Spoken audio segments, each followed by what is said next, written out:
Hello guys, welcome back to Mr. Cloudbook channel. Today is the day 32 of the Kubernetes masterclass. In this video, we are going to talk about the Kubernetes resource management. Like we will talk about the resource, requests and limits.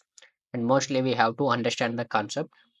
And this is useful for your organization level as well. Because so what happens if your one pod is taking the all the CPUs and RAM usage? If some pods are there, other pods also running, so if they want some kind of new resources, so if one pod is using complete resources and other pod needs something, so what will happen? The application will be stopped and not able to use anymore. So in this case, we have to use the resources and the management, and we have to talk about the requests and the limits as well. This is the main concept for this video, resource management. And we will first see in the simple format, and after that we will see a simple demo as well. And think of a Kubernetes pod as a school backpack. So this is one school backpack, think like that one. So what happens? This pack is used to carry the all the necessary items like application. In the pod way, you can say application. In the school bag way, you can say is the books and notebooks or anything need for your day. If you are going for school, it's need for your day. So if it's application, it should having the resource for the your application. So think pod as one of your school bag. So in Kubernetes, pod is the smallest deployable unit that can contain one or more containers. It's like a backpack, okay, school backpack that holds everything you need to run an application. Okay, so backpack, just like the backpack holds your books. Okay, so what it will hold? So it will hold your books, and the next what it will hold? Uh, Textbooks or everything comes under one thing, right? And what it will again hold? Some kind of box for pens and pencils, and again it will carry the lunch box LB. So and everything will be carried by the simple backpack, right? It will holds everything in your simple bag, and same goes for your pod as well. Okay, it will hold the required application, required image, required CPU usage, and like that. It will always handles that are required for your application. So whatever the things like images, files, and everything, right? Pod holds the containers that run your application. So memory as the backpack. Okay. So we need to understand why as I explaining it the help of the backpack means. So in computing, memory is the space where application runs and store data temporarily. It's like the space inside your backpack. Computing memory is the space where your applications run and store the data temporarily. So whenever there is an application is running, so your data will be stored temporarily. This is like inside your backpack as well. Your backpack has a limited capacity. If you try to stuff too many things into it, it becomes too heavy or might even break. So what happens? It will only carry the four notebooks, one box, and one lunch box. What if you try to use a six books and these two? So what happens? The backpack maybe got broken with this case. Okay, this is not the best case.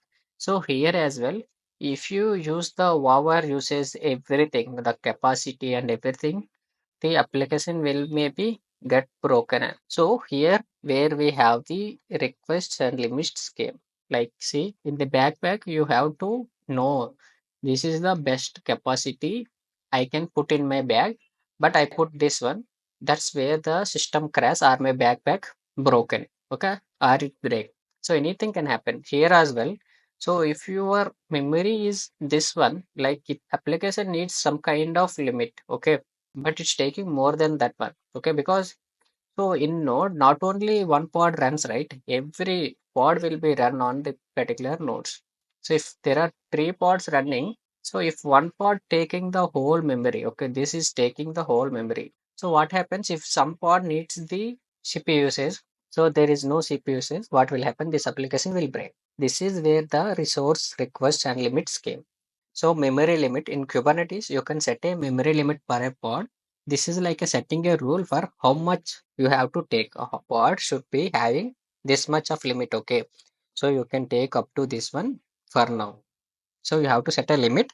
So like when you set a limit for your backpack as well. Okay, so if you want to make your backpack carry without breaking or your bone cracks, what you have to do, you have to put a some limit only, not over limit, right?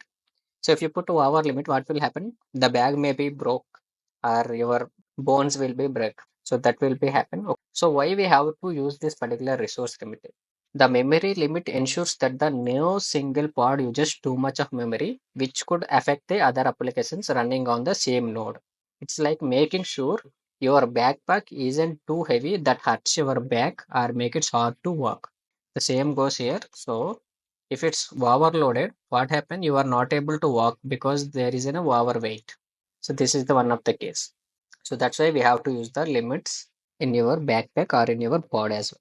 Resource management is handled properly in your Kubernetes cluster. So resource management, by setting of the memory limits, Kubernetes manages the resources effectively, and we have to provide the CPU limits as well.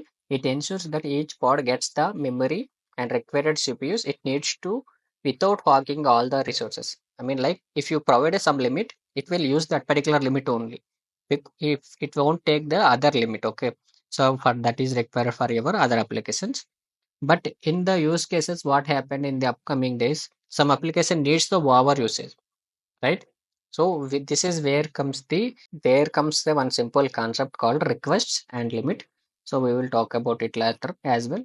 Request means it will have particular kind of request. Okay, this much of CPU usage I needed, but we will set a limit as well. Okay, by the default it will get the this much of limit. The pod will get the zero point 0.5 CPUs, but in the limit section what we will use one CPU, means that pod can go up to one CPU only.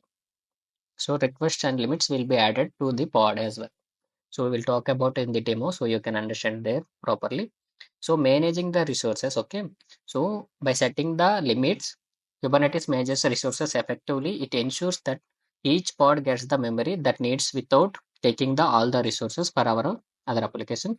I mean every pod in the node having the resources, just like every pod should have their fair chance to use the resources. What will happen if the limit is exceeding? Okay, so exceeding the memory, if a pod tries to use the more memory than its limits, Kubernetes might stop it or restart it. Okay, this is to prevent the entire system from slowing down and crashing. Backpack overloaded. See, sometimes what happen if your backpack is overloaded, maybe you might drop things or you hurt your back. Okay, so which would make it hard to carry it your whole day. If you provide the limits and resources, Kubernetes will take care of it. And if it's using over, it will restore that particular pod. Okay. So detailed example, imagine you have a pod running with a web application. So you have set a memory, okay, of a limit 512 MB on this pod. This means that that pod can use up to 512 MB of memory to run the application and to handle the user request. So here this is a one pod is there for me. So what I did, I only provided this 512 MB of memory. So this pod should only use this memory only, thus 512 memory, and it will give serve the application. Whatever the if user asking something, it will use that particular memory and answer the particular request that asked by the users. If the applications try to use more than 512 GB, Kubernetes will intervene and it might stop or the pod restart will happen. Okay. So what happens if it's using 500 plus? Okay. So it's using 520 or it's overused. Okay, if its 520 is there, what will happen? Kubernetes will come here and it will take care of it and it will restore again new pod with the same resources, and this will free up the memory. Okay, so then again what it will do, it will use that particular 512 MB only. Okay, this is how it will works if we add the resource management and limits. Okay, here there is a key point. Okay, this ensures that the other applications running on the same server or the same node have enough memory to function it properly. That's why we'll use this resource management. And setting memory limits in Kubernetes is crucial for maintaining a balanced and efficient system. It ensures that no single application uses much memory. Just like making sure your backpack isn't too heavy helps you to carry and it comfortably throughout your day. This balances helps you keep everything running smoothly both in your school day or in the Kubernetes environment. So we will see how to add the resources and we will try to add the some requests and limits as well. And we will see what is the different kinds of things happens. Okay. Let's see the demo as well. So you can see here resource management for pods and containers. When you specify pod, you can optionally specify how much each resource a container needs. Okay. The most common resources to specify CPU and memory. So when you specify resource request per containers in a pod, the kube scheduler uses this information to decide which node to place on which pod. So when you specify a resource limit for a container, the kubelet enforces those limits so that the running container is not allowed to use more of that resources than the limit you set. Okay. The kubelet also reserves that at least the request amount of the system resource specifically for that container to use. So no other machine can use it. So mostly I using the killer coda recent days because I have to something to take care of it. That's why I will set up my own. So kubectl get nodes here. So node 01. So what I will do is I will take a one simple example. So first of all, I will directly write one. Okay. va1.yaml. Okay. This is fine. So what I will do is I will use a simple application. Okay. Web application. What I will do is I will take a one new tab and you can search for pods. So because we will add the mainly resource management for your pods. Okay. Select the pod and take this example mostly and come here and paste it and remove. Okay, there is no nothing to remove here. So but what we have to use is we have to add the resources. Okay, so in the containers in the image section only you have to add the resources. Okay, resources, check the spellings, resources, and inside the resources you have the limits. Okay, so how much memory you want. Okay, I'm providing memory 256 MB means I'm just giving the 256 MB small I. Okay. And you can give the CPU as well if you want to. CPU. So how CPU have to provide? You can see that you can give like this. Okay, 250 M like that. Just let me copy it and I will paste it here and come out of it. So this is a simple application. I mean using the resource one -f on.yaml. You can see that it's created. kubectl get pods. Okay, container creating. It's running. So let's explain. I mean, like, let's try to describe this one. kubectl describe pod nginx, and you have to read it properly. Okay, here you can see that there is a new option came. Limits is 250 MB and memory is 256 MB. So it's taking the limits and requests as well. Okay, see, last time I only provided one, right? And let me clear the screen. So here cat1.yaml. Okay, limit means 256 MB, CPU is 250 MB.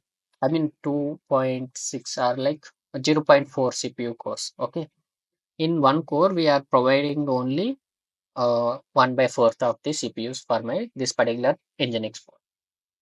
Limits means so by default this pod can be used up to 256 of MB memory and 250 of M core CPU cores. That is the point here. Limits means okay. So here you can read it here, requests and limits. There is two, but I only provided the limits here. Till now, I only provided the limits. So I gave the same as limits as the resource requests as well. Okay. So if you describe again, and you can see that it's taking the requests as the same values. Okay, 250, 250. So even if you want to try use the exact extra, it won't possible because request and limits are same here. That is one way to provide directly. But if you want, okay, let's try to update. Okay, I will delete that one. Okay, kubectl delete nginx. So it's pod nginx. Okay, so I will edit one YAML. So here there is a request we have to provide. So there is another option here, requests. So a memory. So 256 MB CPU is 250 M. Okay. So limits. So what I will do is I will make it to 500 watt and I will make it to off course. Okay, 500 mAh.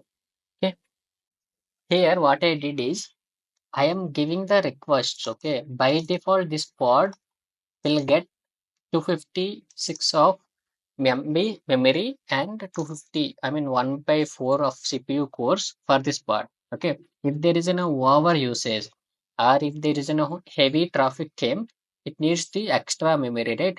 At that time, it can up to reach up to 512 MB and half CPU cores he can use.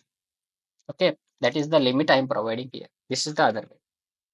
And if you try kubectl apply -f 1.yaml, it's created. See, it's there.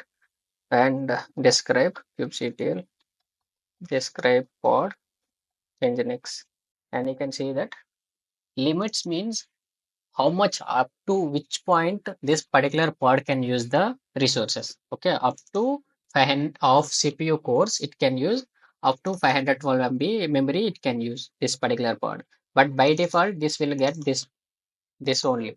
So 1 by 4 of CPU cores and 256 of MB memory. Okay, this is how you have to add the resource limits and request to your pod. So you can add it here as well in the same, because you are adding this spec only right in the deployment.yaml. So there is no anything of that one. But if you see here, okay, what I will do, let's come here. So I will delete that one as well. kubectl delete pod nginx. It's deleted. vi1.yaml. What I will do is by default, I will change it to, I will remove completely. Okay, I will just delete this requests for now. So I want to show something here. Okay, what I will do is I will make 4 MI and 10 CPU cores. Okay, so which is not a minimum basic. Okay, see, I was not even using the required for the Nginx. Okay, so if I apply again, sorry, 1.yaml is created, but if you see the container creating, let's see, it's running, right? kubectl describe pod nginx, and you can see that it's running fine but having the less memory. Okay, and limits will be less. So if you try to exec into it one, okay, so if you see anything, what will happen, this doesn't have a full memory and it will stop the container automatically, because we are using 0.00 MB of memory. Okay, how it will work, right? So this is the main concept. OOM kill is there, okay, and you can read it from here itself. Here limits and request, pod front end. You can see that requests and limits, and you can check it from here itself as well. Okay, let's check here. Okay, OOM killed. Okay, in the Kubernetes. Okay, this is the future you will get in the Kubernetes as well. OOM kill is an error in a Kubernetes that occurs when a container or pod uses more memory than it's allowed. Okay, and you can see it here. The Linux kernel out of memory killer mechanism terminates a process when the system is a low on memory. This happens when a container exceeds its memory limit. Okay, or when a node is available memory is exceeded by all pods on the node. Okay, so you can see that causes OOM can be caused by a memory leak, a bug in the application, a spike in the traffic, and this maybe happens. Okay, we are using the less traffic here. Okay, kubectl get pods, so we are not using any traffic for this one. That's why we are not able to get the any kind of OOM kill here. Okay, but you can use the resource and limits like this one. Okay, so you can provide the limits and resources request. So this is a simple one, but you have to understand. Okay, so like we have to provide the particular pod, how much CPU it's required and how much memory, but how much up to it can use. Okay, so this is how you have to provide the resources and management on your system. on your Kubernetes cluster. I hope you understand this video and keep on supporting to Mr. Cloudbook channel.